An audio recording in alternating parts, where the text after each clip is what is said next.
9 p.m. in RTD. It's time to English New Edition. For tonight headlines, we have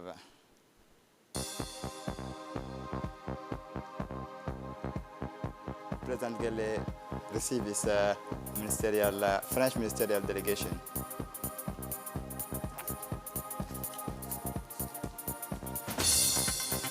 Djibouti organizes its first medical surgical congress.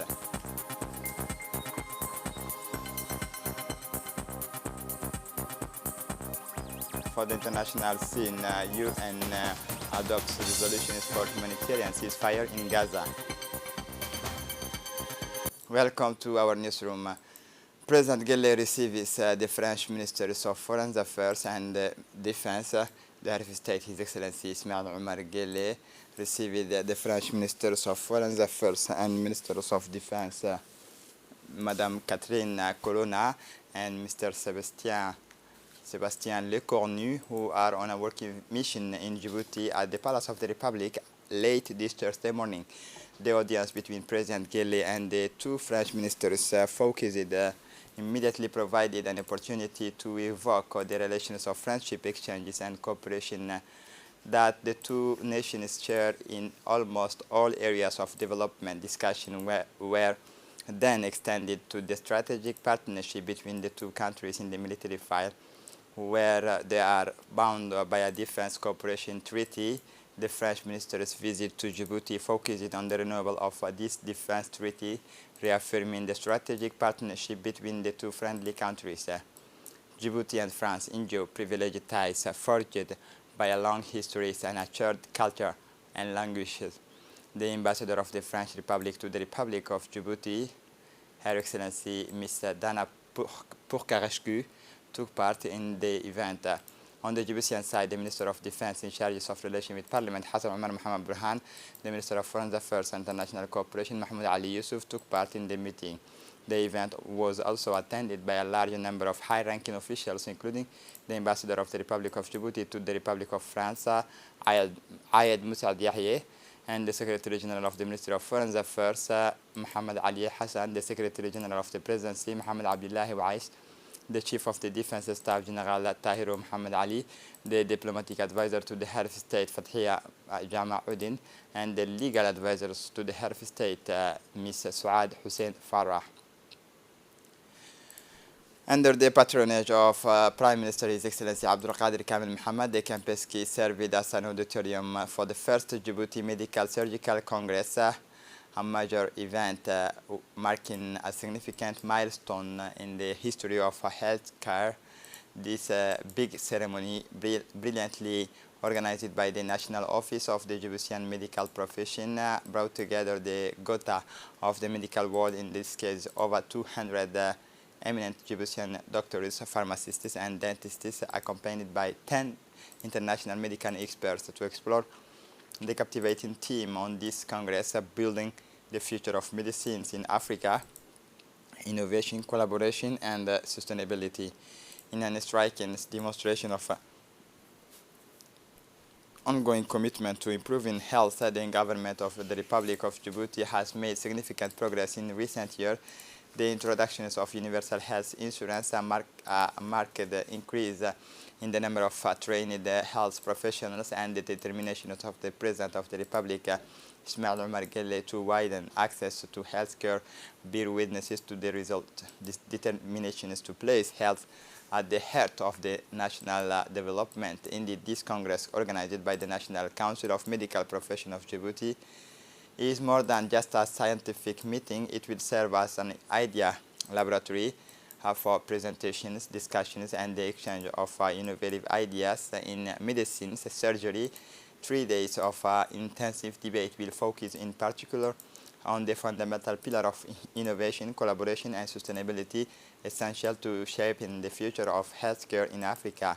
Djibouti's strategic geographical location as the hub of the Horn of Africa adds special dimensions to this Congress, between the challenges of its medical past and the flourishing opportunity of its future. The country is charting a promising course towards a robust and balanced healthcare system. More than just an academic gathering, this medical surgical congress is positioned as the catalyst for a new era in national medical research. Beyond its plenary sessions and workshops, it serves as a preamble to the creation of a national medical journal. These publications will continue to inspire the research culture, raise scientific standards, and propel Djibouti's research work onto the international stage. This first Djibouti Medical Surgical Congress will undoubtedly go down in history as a memorable chapter, catalyzing the rise of African medicines to new heights of innovation, collaboration, and sustainability. For his part, the president of the Djiboutian National Orders of the Medical Systems Councils of Order and president of the First Medical Congress of Djibouti, Dr. Suleiman Nour Aye, said that this congress organized by the National Council of Medical Professions of Djibouti is more than just a scientific meeting. It will serve as an ideas laboratory for presentation, discussions, and the exchanges of innovative ideas in medicines and surgery. 3 days of intensive debate will focus in particular on the fundamental pillar of innovation, collaboration, sustainability, essential to shaping the future of healthcare in Africa. For his part, the Minister of Health, Dr. Ahmed Robla Abdille, has indicated that the country is charting a promising course towards a robust and balanced healthcare system. More than just an academic gathering, this medical surgical congress is positioned as the catalyst for a new era in the national medical research. Beyond its plenary sessions and workshops, it serves as a preamble to the creation of a national medical journal. The publications will continue to inspire the research culture, raise scientific standards, and propel Djibouti's research work on to the international stage. For his part, Prime Minister His Excellency Abdul Qadir Kamil Mohammed has indicated that this Congress, the first of its kind in our country, is an eloquent reflection of the will and commitment of our doctors, whose priority is to constantly improve the quality of our healthcare system. Today, thanks to the encouragement, visions, and leadership of the President of the Republic, Djibouti has taken decisive steps towards strengthening its healthcare system, both in terms of human resources and technical facilities. Our government has always placed the health and well-being of Djiboutians at the heart of its priority, as demonstrated by the implementation of bold reforms and ambitious projects that have profoundly transformed our country's healthcare landscape. The theme of this Congress, Building the Future of Medicines in Africa, Innovation, Collaboration, and Sustainability, perfectly embodies the spirit of our health policy. It underlines our commitment to adopting innovative approaches, collaborating closely across borders, and ensuring sustainable management of resources to improve the health of our population. I would like to extend my warmest thanks to the participants, the speakers, the organizers, in this case, the National Order of Medical Profession and the Minister of Health, and all those who made contribution in various forms. Your commitment and expertise will certainly help to make this Congress an event of international stature and a source of inspiration to the entire medical community. It is a great opportunity to exchange knowledge and a chance to stimulate innovation and strengthen cooperative links in healthcare. Following its participation in the World Conference on the Chinese Languages in Beijing on December 7 and 9, 2023, the delegation led by the Minister of National Education and Vocational Training, Mustafa Muhammad Mahmoud, is continuing its mission in the Tianjin region as part of the work of the Luban workshop. The delegation was joined by the Inspector General of the ETFP, Mahdi Umar Farah, the principal of the Commercial and Industrial High School, and of the Luban workshop, Mr. Abdi Jama. It should be noted that the Luban workshop project, the first of its kind, was inaugurated by the President of the Republic, Ismail Omar Guelleh, in 2019, focusing on international technical training. The workshop, Luban in Djibouti offers multidisciplinary specialties including railway operations, management, engineering, and technology, as well as international trade and logistics management. Welcome at the Tianjin railway stations by the president of the University of Railway Technology. The minister was able to tour the workshops and appreciate their importance. According to the Yang Yan, deputy directors of the Luban Workshop Research and Promotion Center in Tianjin, these workshops play an essential role in enabling learners to master advanced Chinese vocational techniques through practice. At the end of his towers, a meeting was held to evaluate the activities of the Luban workshop in Djibouti, including the assessment of training planes and the maintenance of equipment and the teaching materials. Discussion is focused on the continuations of training for students holding the professional licenses and the extensions of the Luban workshop with the new specialties in railway technology, as well as the training offer for the start of the 2023-2024 academic year in two new specialties, e-commerce and connected object. On December 11, the minister was received by the governor of the municipality of the Tianjin region, with whom he had a working meeting, exchanges, and in-depth discussions that explored opportunities for strengthening educational and vocational training cooperation between Djibouti and the Tianjin region, covering aspects such as the extensions of the Luban workshop, the consolidations of the school-business relationship, the deepening of the ETFP practical teaching mode, and teacher training.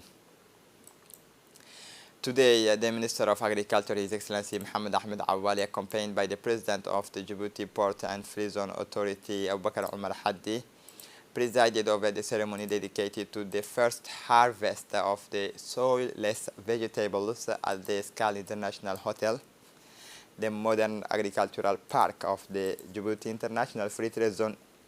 Djibouti's first hydroponic vertical plantation brought it in its first vegetable harvest. Djibouti is a desert country with limited water resources. Import over 85% of its vegetable needs. Farming locally in the traditional way requires large amount of water resources and land footprint, which are proven unsustainable and economically difficult, making the move to a safer, more practical strategy an absolute necessity.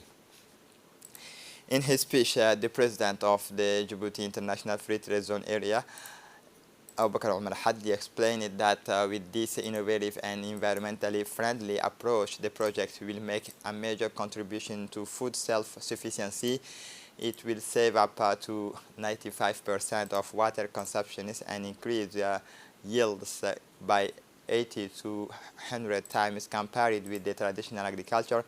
He continued, today was the handover of the first harvest of the varied range of green vegetable ground inside of 40 food containers such as leeks, coriander, lettuce, and cabbage, and cherry radish, and which reach maturity in 1 month.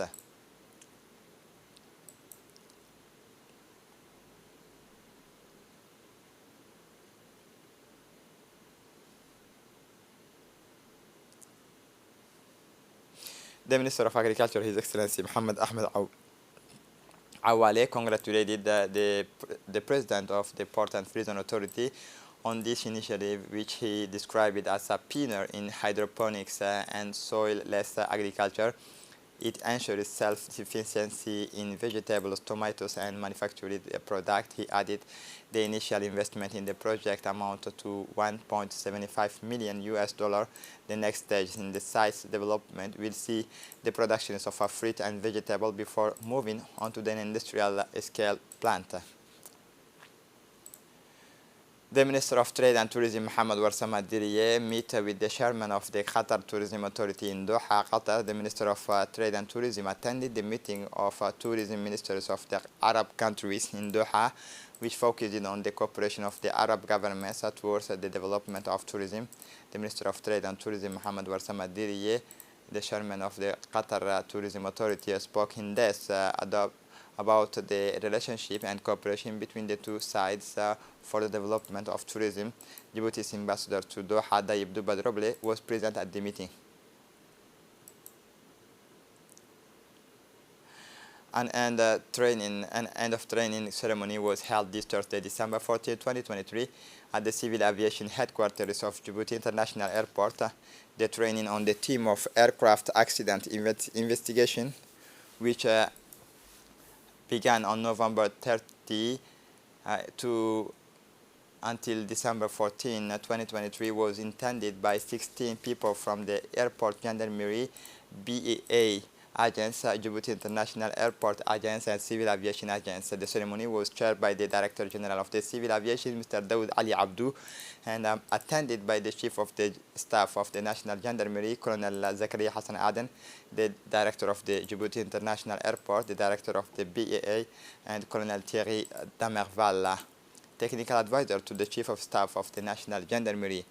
An air accident, a forced landing with damages, is an event linked to the use of an aircraft which results in the death of or injuries to one or more persons or irreparable damage to the aircraft structures. Technical accidents investigation, how to deal with the air accident onto tarmac or elsewhere. The training was given by the two French experts, Mr. Pipard, who had been especially dispatched from France for the occasion. The ceremony ended with the presentations of the certification and a family photo. The General Director of the Civil Aviation, Mr. Daoud Ali Abdou, said for his part that the training on the theme of aircraft accident investigation, which began on November 13 and ran until December 14, 2023, was intended for 16 people from the Airport Gendarmerie, BAA Agents, Djibouti International Airport, and Civil Aviation Agents. An air accident forced landing with damages is an event linked to the use of an aircraft which resulted in death or injuries to one or more persons or irreparable damages to the aircraft structure. Technical accident investigation, how to deal with an air accident on the tarmac or elsewhere.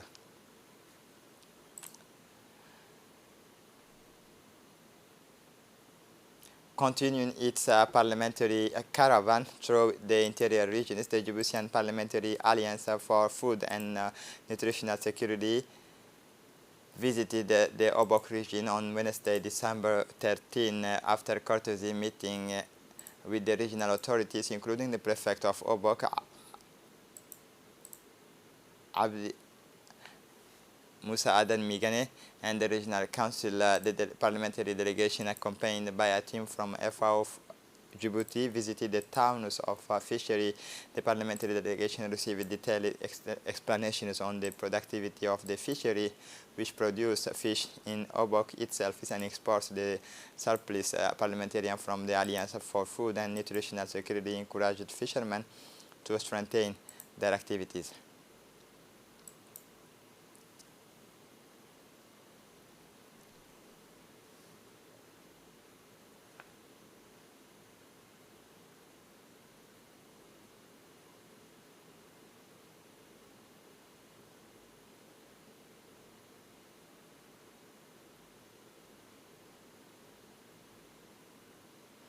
After the town of Obok, the Djiboutian Parliamentary Alliance for Food and Nutritional Security moved to the town of Assassan, a few kilometers from the Obok. On arrival, the parliamentarian delegation, accompanied by the Obok prefect Musa Adan Migane and the local authorities, was warmly welcomed by the elders, including Mr. Ali Angado, Mike Kamil, into this locality, a pioneer of agriculture in the Obok region. The delegation held a meeting with the local agro-pastoralists to listen their concerns and also visited the agricultural perimeter. The representative described the situation in the locality of Assassan, where livestock and agriculture are the main sources of income.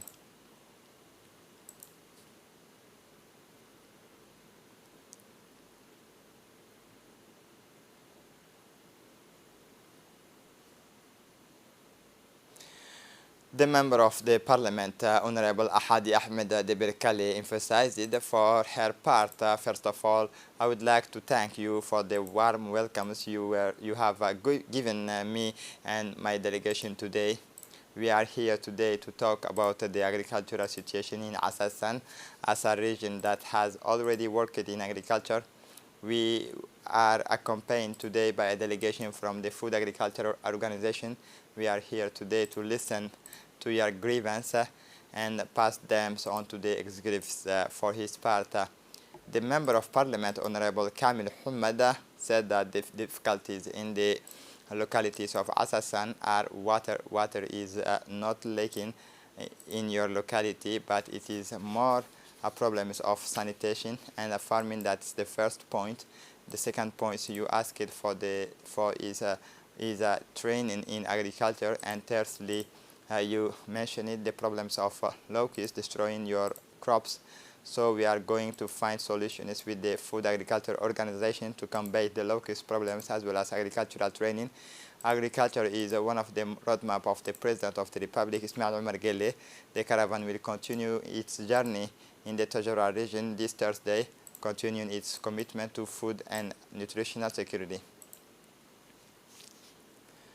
For the international scene, adoption is by a large majority for a resolution calling for an immediate ceasefire, humanitarian ceasefire in the Gaza Strip. At the special meeting on Thursday, December, the UN General Assembly adopted by a large majority a non-binding resolution calling for an immediate humanitarian ceasefire in the Gaza Strip, as in the previous vote at the end of October. Israel and the U.S. voted against. The previous General Assembly resolutions was adopted with the 120 votes in favor of 14 against and 45 abstentions. This time was higher than plus 33. The number against fell by 4, and abstention dropped from 55 to 23. One of the factors behind this development is the deteriorating living conditions of the population of the Gaza Strip. On Tuesday, the head of the European diplomacy, Josep Borrell, described the situations in Gaza as apocalyptic and compared the impact of the bombardment to those suffered by Germany during the year. Unfortunately, the level of destructions of buildings in Gaza is more or less, if not greater than the destruction suffered by the German cities during the Second World War. He said after a meeting of the EU foreign ministers in Brussels, the UN Secretary Generals had warned on humanitarian collapse. Antonio Guterres then exceptionally invoked Article 99 to request an emergency meeting of the Security Council. However, on December 8, the resolution presented to the Council was rejected after a veto by the U.S. The UN chief then promised that he would never give up.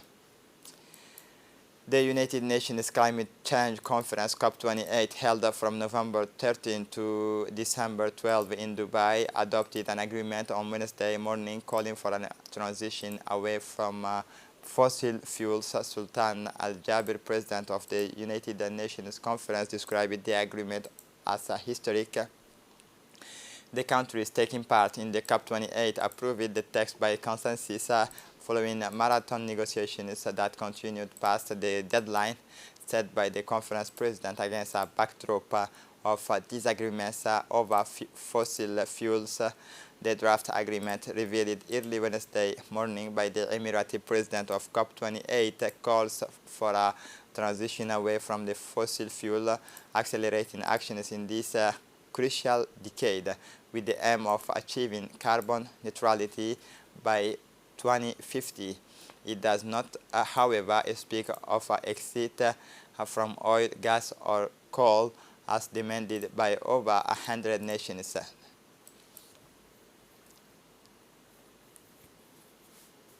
And this is it for the news. Thanks for watching us. Have a good evening.